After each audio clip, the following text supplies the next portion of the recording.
free agency frenzy. I haven't done this in a while because there hasn't really been a lot of new free agents out there, and there hasn't been a ton of news about free agents. But the free agency tampering period is starting in a week in the NFL. We just had the combine, and free agency talk is all over the NFL. And so I was like, well, I want to talk wrestling free agency. TNA they have not made a lot of moves in free agency this year. And we thought that they would because they were on a new network. And really the only free agents that they've brought in so far, the Righteous, which I think they brought in December, Elena Black, which I could take or leave her, the SWAT, Daria Ray, and I'm having a hard time remembering any other like free agents that they've brought in since the beginning of the year. Nobody like significant, nobody of note. They lost a bunch and then they re-signed a bunch, but they haven't brought in a lot of new blood. And so I wanted to talk about some more free agents that are out there and give an update on some of them. The first name I want to bring up is David Finley. He seemed to be earmarked for WWE. I don't think I ever thought that he would go to AEW. I'm sure it was like a possibility, but Tony Khan will let you know which stars from New Japan are coming in because he will book them on his shows leading up to their free agency period. We saw, Clark Connors is in, Gabe Kidd's coming. He's coming in. He might do a dual contract. But David Finley was never a guy that he brought in. And I don't know if that has anything to do with his dad, his dad being so tied to WWE. I don't know if it's because he just doesn't think that David Finley's a great performer. I think David Finley's a really good wrestler. He's got some charisma.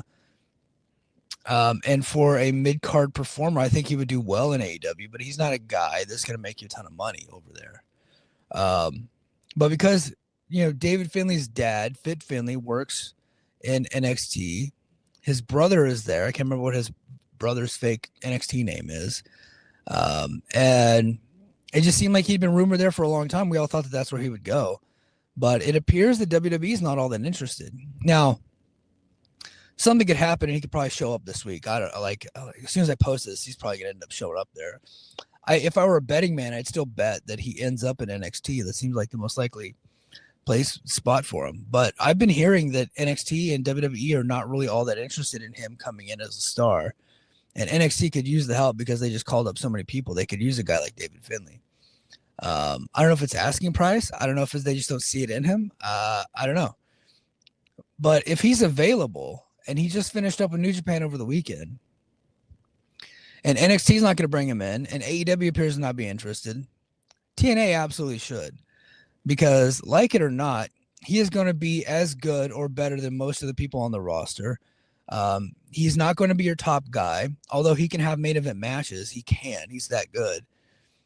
But he could be like, I would immediately bring him in and put him with Trey Miguel feuding for the international title, which is the spot that I thought that Ciampa should have if he were to come to TNA. But, Ciampa got the Ring of Honor background and Tony Khan just couldn't pass him up. And then that's exactly what they did. They put him in there with the TNT title and, he took the title off of Briscoe and then he lost it to Fletcher. Now him and Fletcher, they're going to wrestle again and it'll probably be a great match. But I would bring in David Finley. And so my idea for Ciampa was for him to do exactly what he did in AEW, come in, challenge Trey Miguel, and then immediately win the title, the international title as a heel, and then do a long feud with Trey Miguel. I would do that with David Finley. That's exactly where I would go with that. That makes the most sense to me. I think he's a real good wrestler, like as far as like in the ring.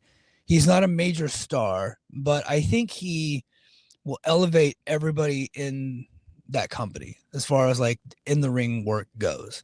And they lost a lot of their best workers. They have not replaced great workers like Josh Alexander and Speedball Bailey. And then of course all the guys in the Rascals and Jonathan Gresham, and Trent Seven. Like, say what you want about all those guys. They were great workers. David Finley's a great worker. He is not elite level. He's not like WWE main event level, AEW main event level. Is he TNA co-main event level? Yeah, I think so. Could him and Mike Santana have a really good match? You damn right. Would it sell a ton of tickets? Probably not. But that's okay because he is still really good, and I think that he would be good with the company. The problem is I just don't know that Tommy Dreamer and Delirious would see it in. And mostly Tommy Dreamer. Like I think Delirious booked him in Ring of Honor back in the day. And Finley has experience in TNA. He was TNA tag champs with Finjuice, but I think of those two, like I remember at the time, if you were to ask me who TNA should bring in, I would have said Juice Robinson at the time. I was like, Juice Robinson is the top babyface. I don't think that anymore, but at the time I did think that, and it would have worked. But you know, he's done other stuff. So, Chad says, is Adam Brooks signed yet? No, but he's going to be in America in May. So we'll see him get another shot. Gerard says Uriah something. Yeah, it's Uriah Connors is Finley's Brogan Finley is David Finley's little brother. He's an NXT talent and he goes by Uriah Connors and he's part of the Birthright group, as Gerard points out here. So Finley's still available. They should absolutely give him a shot. Okay, next guy is Ricky Sosa, and Chad points out, and this was on my list, so let me get to it. Chad points out that he's going to be at the Atlanta tapings, and that is correct. So Ricky Sosa, a 21-year-old Belgian sensation born in Brussels. He's got a massive buzz from his viral entrance. He's the current WXW European champion. He recently pulled from WXW's 16-karat gold tournament. Now, for those of you that don't know, WXW is one of the biggest promotions in all of Europe. Obviously, the biggest promotion in Germany and the surrounding, like maybe like Austria and Hungary. Hungary, no longer a country, but like separate countries. Belgium, like all those countries in that area. That's where Gunther came from when he was Walter, and a lot of guys, like a lot of great guys. Well, the 16-karat gold tournament is one of the biggest tournaments of the year, and it's absolutely the biggest tournament in all of Europe, right? So for him to pull out of that to make his TNA debut, that's big. I think that means, whoa, shit. All right, that was not an explosion. That was a train connecting. Okay. I think that means that he's either serious about coming to the States and he's willing to forego that, or he might be signed. Now, when Fightful Select reported that he was coming into the tapings, there was no indication that he had signed. But for him to pull out of WXW's tournament, that might mean that he is not coming in just for a weekend, just for a random set of tapings in Atlanta. That's a big deal to pull out of that tournament. That's a money-making tournament for him, and he probably would have been factored in pretty heavily considering the buzz that he has. A lot of people are high on this guy. Will Ospreay happens to be one of them. He might be a guy that TNA's bringing in for a while, maybe even signed. I don't know, but he's somebody to look out for. Now, I'll be honest, I don't watch WXW. I've seen some of their stuff. I'm going to have to do some research on Ricky Sosa before the show, because I'm going to be seeing him in Atlanta. So I'd like to, just take a look at some of his matches. I've never watched any of his stuff, but a lot of people are high on the guy, including a guy like, obviously Ospreay is, and Mark Henry happens to be high on him. And this could be a big deal. We all expect Leon Slater to move on at some point this year. I don't want to say it's guaranteed, but it seems likely. And I think Gerard was the first one to point it out that maybe this could be the guy that takes that Leon Slater spot, like a young upstart European wrestler, and you put the X Division title on him, and you start to build him the way that they built Leon Slater. So that could be a big deal for TNA. They could use youth in the company. They have focused on older talent whenever they've signed a lot of people recently. Older talent off the WWE scrap heap. So, and then they're losing Leon Slater. So for them to be able to bring in a guy like Ricky Sosa, I think that's good for them. Let's see. What does Chad say here? He said, watch, he loses the hometown man on Explosion in 4 minutes. Yeah, I could see that. I can see that. I think that happened to Adam Brooks recently. So, which is bullshit. Okay. Now here's an off the wall. As you guys can tell, I'm fighting something off. I'm not sick. I don't have a fever, but I've had phlegm in my chest and in my throat the last couple days. But I had this random idea because I was watching some MLW recently and watching some Twitter highlights of some different people, and I had this idea for a reboot of the Dollhouse because I just think that group was so cool. And I was just watching Mia Yim recently too, and I was like, man, that group is so cool. And Taryn Terrell was the head of the group, and it was Mia Yim and somebody else, can't remember her name. She's part of the Hex with Allison Kay, and I can't remember the other girl's name, but she was in the Dollhouse. And I just thought that the entrance song was so cool, and I thought the gimmick was so cool with Taryn Terrell as the leader. And I was like, TNA needs to bring something like that back. The Knockouts tag division has always been so weak. It's essentially been a joke forever. And they need to do something with it and get some stars. They just lost Inspiration, who are now with AEW, and AEW fans are pissed, which makes me happy. And I've been teasing them a little bit online, as I tend to do. But, they got the Elegance brand, which I think is a, good staple there at the top. They got Harley Hudson and Miley Grace, which is good. I like them. They have the Angel Warriors, who are just now reforming their team, but we'll see how they do. And you got the Diamond Collective. I just don't know what that looks like because Tessa seems to be a single star, but she teams with Mila Moore sometimes. And then Alicia Fox is just around collecting a paycheck. So God bless her. So I was thinking I would love to see the Dollhouse reformed. And who would I put in the Dollhouse? I would put Shotzi Blackheart, who is not a great worker by any means, but she is a larger-than-life character. She's got WWE cred, which TNA happens to love. She looks great, obviously. And I would put her in a tag team with Priscilla Kelly. And that would be, and I would call them the Dollhouse. And I would bring back Taryn Terrell, who has been teasing a comeback. So Taryn Terrell doesn't have to wrestle. She could be kind of like the manager and do commentary and kind of be the puppet master there. I know that Shotzi and Priscilla at this point are probably bigger stars than Taryn Terrell, but in the context of TNA's world, Taryn Terrell is a bigger star than them.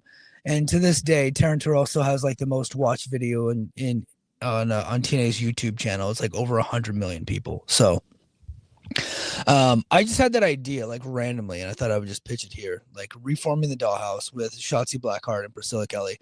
Or if they don't want to reform the Dollhouse, I think Shotzi and Priscilla Kelly could be kind of a cool tag team for the Knockouts division. Again, I don't think either one of them are very good wrestlers, but when they're in a tag team, you can hide some of that stuff and keep the matches shorter, but you got star power.